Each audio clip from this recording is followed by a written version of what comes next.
اور میاں کوئی بہت زیادہ کھا لیتا ہوگا تو وہ کتنا کھا لیتا ہوگا؟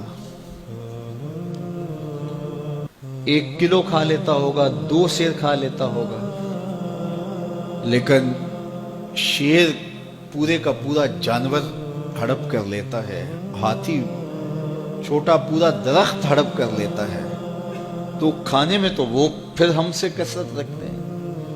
یہ کتنے کتنے جانور ہیں جنہوں نے کتنے خوبصورت اپنے لیے گھونسلے بنائے ہوتے ہیں۔ تو یہ مقصد نہیں زندگی کا، یہ ہماری ذیلی ضروریات ضرور ہیں لیکن مقصد زندگی کا نہیں ہے۔ اکبر الہ آبادی نے کہا تھا نا، کیا بتائیں احباب کیا کارنمایاں کر گئے، کیا بتائیں احباب کیا کارنمایاں کر گئے، بی اے کیا، نوکر ہوئے، پینشن ملی اور مر گئے۔ کیا یہ زندگی ہے؟ کہتے جی فلاں بندہ رزق حلال کماتا ہے، کسی کو ضرر نہیں دیتا، بس ٹھیک ہے، اچھی بات ہے، لیکن یہ کام تو چیونٹی بھی کرتی ہے۔ صبح اپنی بل سے نکلتی ہے، اپنی خوراک ڈھونڈتی ہے، کسی کو ضرر نہیں پہنچاتی۔ چیونٹی کا مزاج دیکھا ہے کہ وہ آ رہی ہے تو آگے آپ کو چیز رکھتے تو وہ راستہ بدل لیتی ہے، وہ مزاحمت بھی نہیں کرتی، خود کھاتی ہے، بچوں کو کھلاتی ہے، موسم برسات کے لیے جمع بھی کر لیتی ہے۔ اور یہی اگر وظیفہ حضرت انسان کا ہو تو پھر یہ اشرف کیسے ہے؟ یہ ایک وظیفہ تو چیونٹی بھی ادا کرتی ہے۔ گھونسلے تو اچھے جانور بھی بنا لیتے ہیں، یہ اچھا گھر بنا لیا تو یہ کامیاب کیسے ٹھہرا؟ اس کی زندگی کا کوئی مقصد تھا۔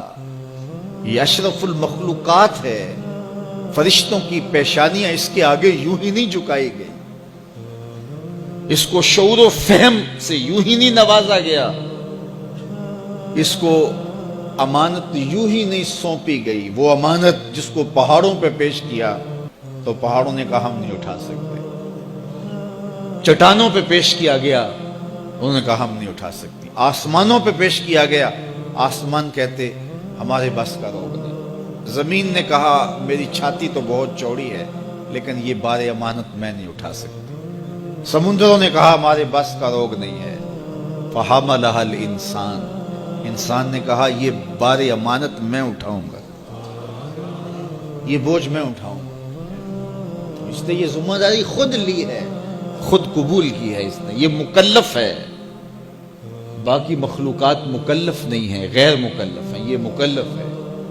یہ اپنے مقصد کو سمجھیں، زندگی کے اہداف طے کریں، زندگی کے مقاصد طے کریں، ساری زندگی اس کے گرد سفر کرنی چاہیے۔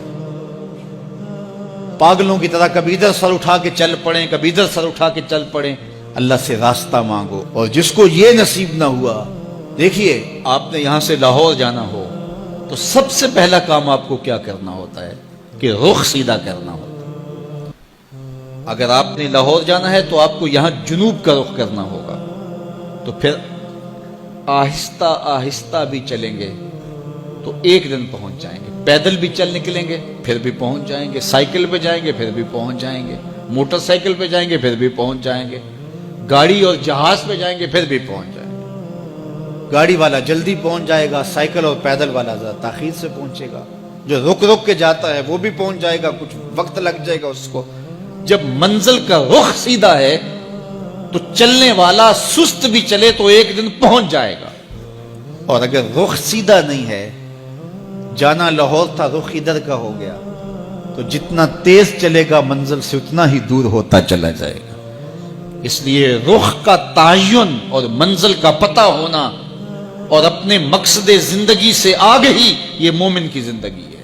اور یہ روز اللہ کی بارگاہ میں وہ دعا کرتا ہے، اہدنا الصراط المستقیم، مالک مجھے مستقیم سیدھی راہ کی ہدایت عطا کر دے۔